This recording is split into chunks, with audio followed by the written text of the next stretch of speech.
અને શું થયું હશે? હજી નો આવ્યા દવાખાને?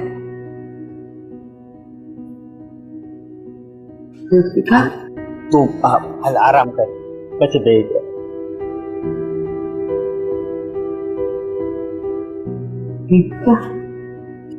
આ શું આમ ચાલે? શું થયું છે એને?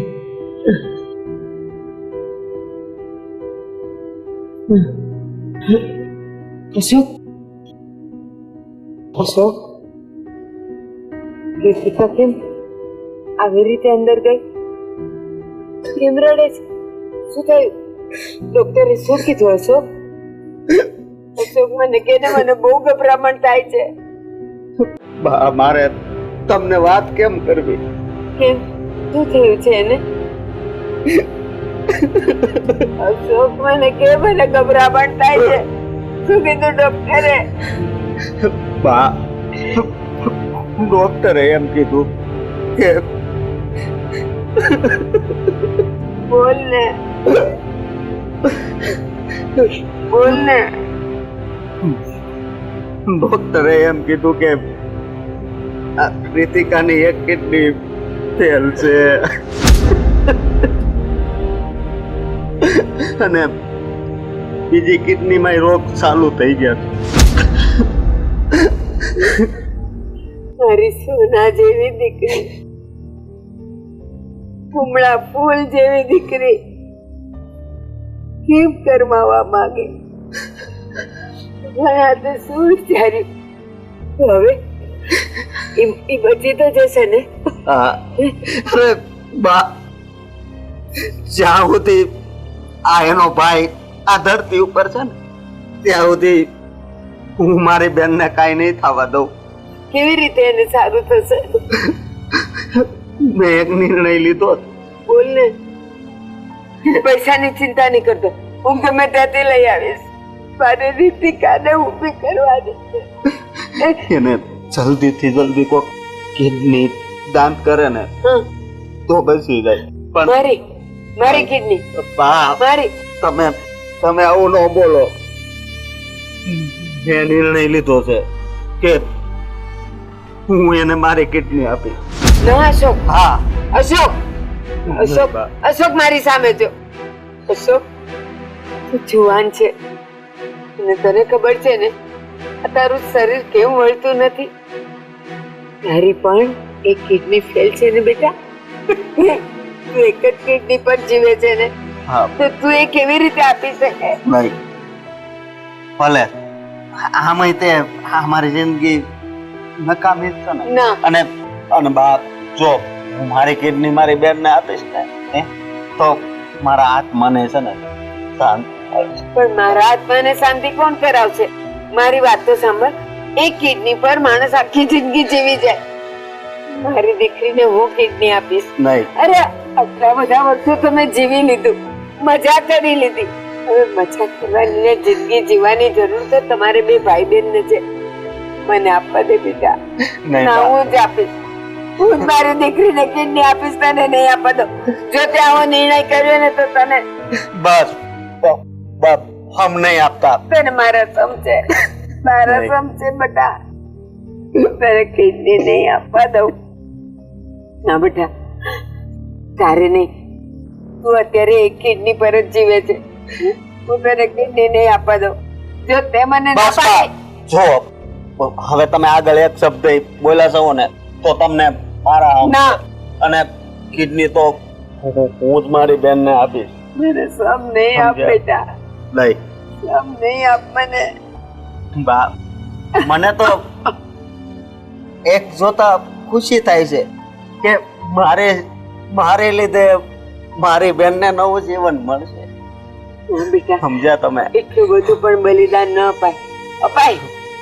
તારી બંને કિડની સારી હોત ને તો તું એક કિડની આપીને બંનેનું જીવન તું જીતી શકીશ. પણ તારી જ એક કિડની છે તો કેવી રીતે આપીશ? તે તો મને સમથી બાંધી લીધી.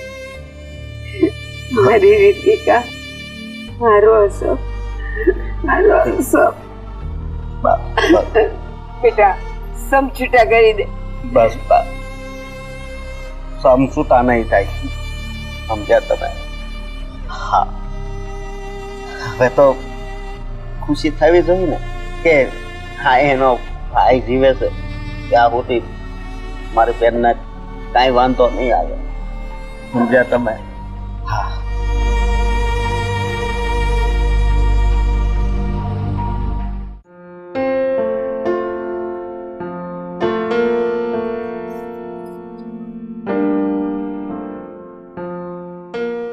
અરે બેટા, શું નાના છોકરાને જેમાં કાંકરા રમ્યા કરે છે?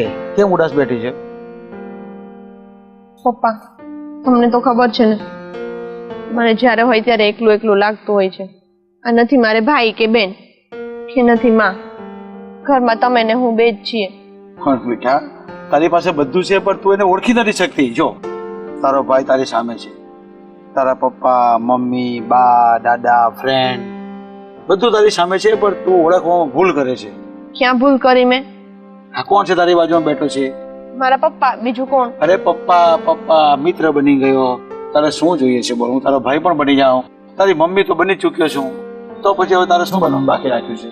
તારે બધો પ્રેમ તો હું આપું છું. પછી તમારી વાત સાચી છે પપ્પા, પણ આ માં છે ને, માની જગ્યા કોઈ ના લઈ શકે. એક દીકરી જ્યારે ઉંમર લાયક થાય, એના મનની વ્યથા હોય ને, એ માં સિવાય કોઈને ના કહી શકે. પણ બેટા, આ બધું કુદરતને આધીન હોય છે. હવે જો તારી મમ્મી તો ગુજરી ગયાને કેટલા વર્ષો વીતી ગયા. ખરસ તું બહુ નાની હતી અને બધો પ્રેમ મેં તને આપ્યો છે, પણ મેં તારી ખુશી માટે, તને આટલી મસ્ત અને આટલી જોવા માટે તો મેં બીજા લગ્ન પણ ન કર્યા, કારણ કે તું જ છો બધું મારું. મને ખબર છે પપ્પા, તમે મારા માટે કેટલું સેક્રિફાઈસ કર્યું છે ને, મારા માટે તમે બીજા લગ્ન નથી કર્યા, પણ તો પણ ખબર નહીં કેમ મને મારા મમ્મીની યાદ ઘણીવાર બહુ જ આવે છે. અને તમને ખબર છે, આ પેલી મારી ફ્રેન્ડ નથી દીતિકા અને દામિની, એ બંનેને એનો ભાઈ કેવો સારી રીતે રાખે છે. એ બંનેના મોઢામાંથી વેણ પડે ને ત્યાં તો એનો ભાઈ એ વેણ ઉચકી લે છે. પણ બેટા, તારા નસીબમાં ભાઈ નથી તો એક કામ કરને તું, હા ફોઈના દીકરા છે, માસીના દીકરા છે, એ બધા આપણા ભાઈ જ છે ને. જો પપ્પા, કોઈના દીકરા હોય કે માસીના દીકરા હોય, આંગળીથી વેગળા ને એ વેગળા જ તે. લોહીના સંબંધ તો લોહીના સંબંધ કહેવાય ને. આ સગા ભાઈ બેન હોય તો તહેવારમાં એની કેટલી યાદ આવે. અને રક્ષાબંધને તો તમને ખબર છે ને, દર રક્ષાબંધને હું ભાઈ માટે કેટલા વલખા મારતી હોઉં છું.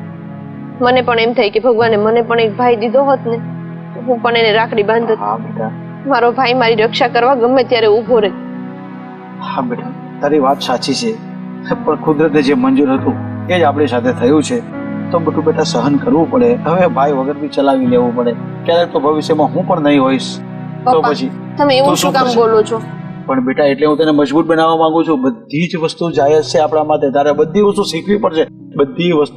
તારે બધી વસ્તુ વગર પર રહેતા શીખવું પડશે. મેં તને એટલી મજબૂત તો કરી દીધી છે. આ ઉઠીને તને મારે સાસરે વળાવી દેવાની છે, તો પછી તું એકલી જ પડવાની છે ને. જો આ ભગવાને બધું તો મારી પાસેથી છીનવી લીધું છે, મને બધું સુખ નથી આપ્યું, પણ હવે તમે એમ બોલો છો કે તમે પણ એક દિવસ નહીં રહો તો?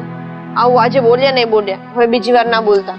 અરે હા બેટા, પણ એની સાથે તારે રહેતા શીખવાની એકદમ સમજણ કેળવવી પડશે તારે. એટલે હું તને કહું છું, જેટલી વસ્તુ અહીંયા છે ને આ સૃષ્ટિ ઉપર, એ કાયમિક જવાની છે. એટલે હસતા રહેવાનું, મોજમાં રહેવાનું, ખુશમાં જ રહેવાનું, ક્યારેય નિરાશ નહીં થવાનું.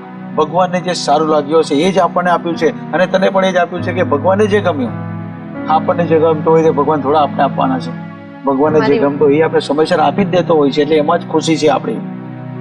તમારી બધી વાત સાચી પપ્પા, પણ આ જ્યારે ઘરના લોકોની યાદ આવે ને અને ઘરના લોકોની ખોટ પડે ને, ત્યારે આ બધું જ્ઞાન છે ને સાવ થોથા જેવું લાગે છે.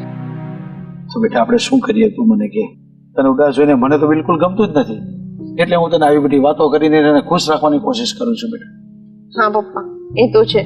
તમે ક્યારેય મારા મમ્મીની કે મારા ભાઈ બહેનની કોઈની કમી મને આવવા નથી દીધી, પણ કઈ નહીં, હવે જે હોય તે. બીજું તો શું, પણ આ તો શું કે મારી ફ્રેન્ડના ભાઈ છે ને, એને જોઉં ને એટલે ક્યારેક ક્યારેક મને મનમાં એમ થાય કે મારો પણ ભાઈ હોત તો સારું હતું એમ.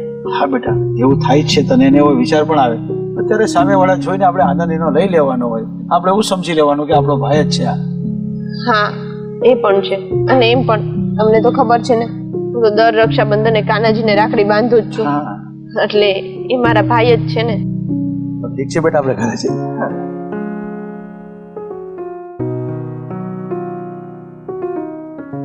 શું બનાવવાની જમવાનું આજે, કે પછી બહાર ખાઈ લેવું છે? ના ના, ઘરે જ જમવું છે. આ રોજે રોજ તું બટાકાનું શાક અને રોટલી બનાવી દે. હું વિજયભાઈ. બેટા તું ઘરે જવા આવું છું. હા સારું. અરે ભૂપતભાઈ કેમ છો? તબિયત પાણી? આજે તમે 4-5 દી પછી દેખાણા. હા પણ આજે મારે થોડુંક કામ છે ને, એટલે પર્સનલ તમારી પાસે આવ્યો સ્પેશિયલ. ભલે, બોલો બોલો બોલો, શું વાત હતી કયો?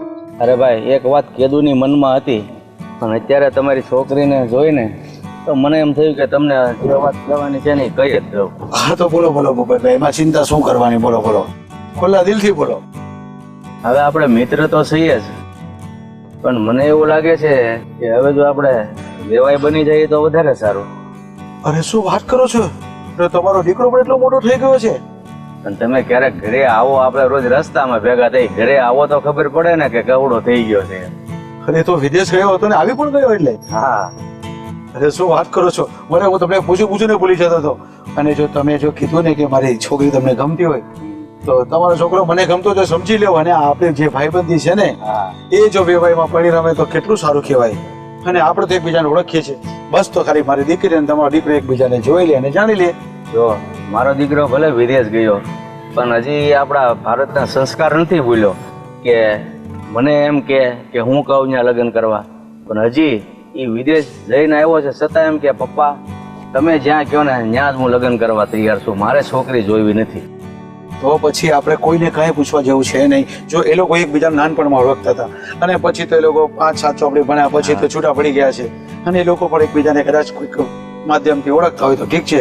તો છતાં એ આવશે એટલે મને તમે કહો તો આપણે એનું ગોઠવીને જોણ કરી એકબીજાને મુલાકાત કરાવી લઈએ. આવી તો ગયો જ છે, પણ છતાંય મને તો દીકરીએ છૂટી આપી છે, પણ તમે તમારી દીકરીને પૂછી લો એનું મન છે કે. અરે ચોક્કસ પૂછી લેવો, આજે જ પૂછી લઈ. અને તમને ચિંતા જરાય નહીં કરતા. અને હા પાડશો તો આપણે કંકુના કરી જ નાખવા છે. હા તો પછી ચાલો નીકળીએ. ચાલો મળીએ. જવાબ આપજો પછી. ચોક્કસ ચોક્કસ. હા.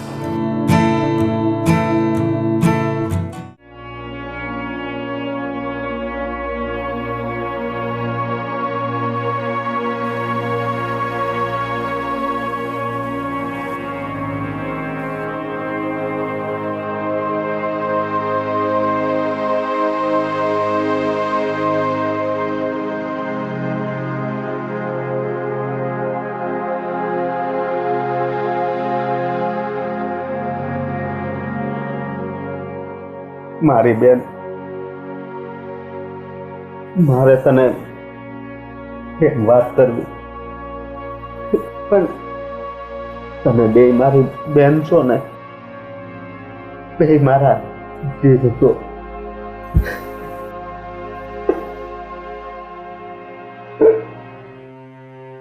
મારા કેવા કેવા સપના હતા કે હું મારા બે બેનના ધામધૂમથી લગ્ન કરાવવા, પણ આ લગ્નની વાત છે ને કદાચ ભગવાનને મંજૂર નહીં હોય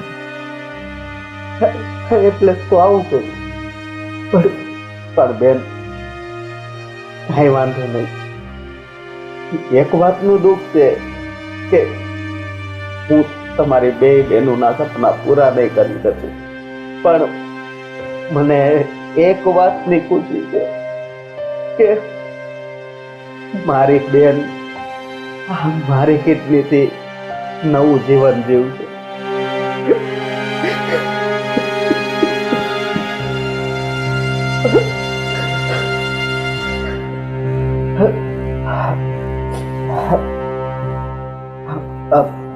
બેન બેન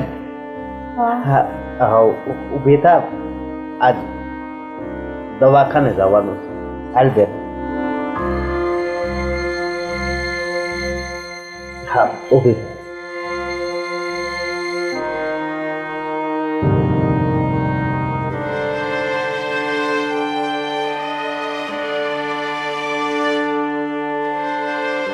તું કે કરી જાય આગળ સારું થઈ જાય જો દવાખાને લઈ નીકળે સારું થઈ જાય